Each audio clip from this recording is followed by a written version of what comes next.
Hello, and welcome to a new podcast. This podcast is going to be called Killing of Sonya Massey marks one of the many recent incidents of people shot and killed by the police. It was written by momsdemandaction.org on July 24, 2024. Springfield, Illinois. On July 6, Sonya Massey, a 36-year-old black woman in Springfield, Illinois, was shot and killed by a law enforcement officer responding to a 911 dispatch call. Massey herself placed. This horrifying tragedy was the latest of incident of police gun violence, highlighting the significant problem of police gun violence and the need for the strong use of force and de-escalation policies and training, including accountability, measures for abusive and bad actor officers.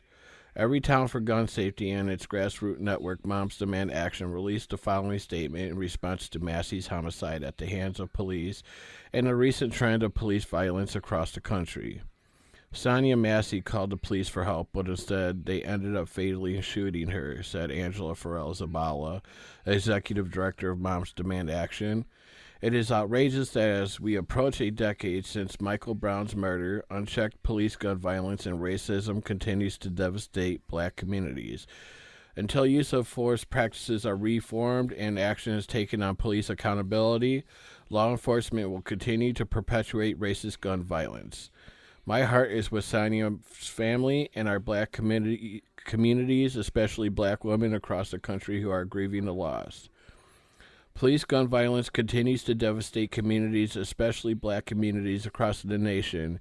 Here's a snapshot of recent incidents of police gun violence from the Midwest region.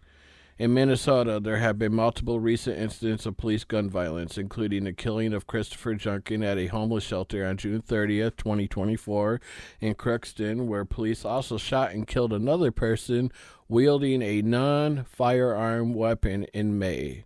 In Brooklyn Park, officers shot and injured a father responding to a 911 dispatch made for the health of the man they shot 7-month-old baby.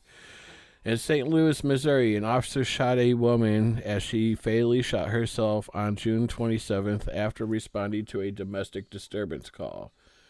Just outside of the perimeter of the Republican National Convention in Milwaukee, Wisconsin, last week, out-of-state police officers shot and killed a man wielding a non-firearm weapon.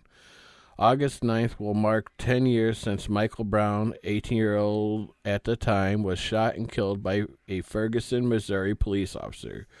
July 17th marked 10 years since Eric Garner, a 43-year-old black man, was killed by a New York City Police Department officer in Staten Island, New York City.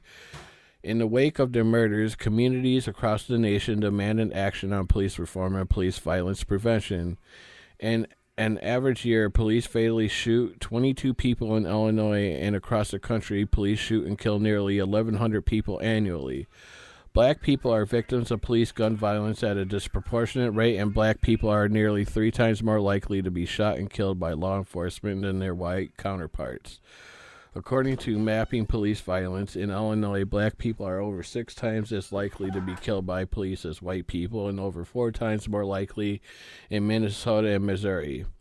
Police violence is gun violence, and in order to prevent future tragedies, it is essential that law enforcement agencies adopt meaningful use of force policies which encourage de-escalation, utilize early intervention systems, and ensure that abusive officers are held accountable.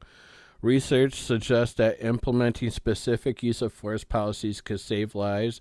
One 2016 study of 91 large police departments found adoption of use of force reform policies, exhaustion of other means prior to shooting, bans on chokeholds and strangleholds, use of force continuum, de-escalation, duty to intervene, restrictions on shootings at moving vehicles, and warning before shooting was associated with fewer people being killed by the police.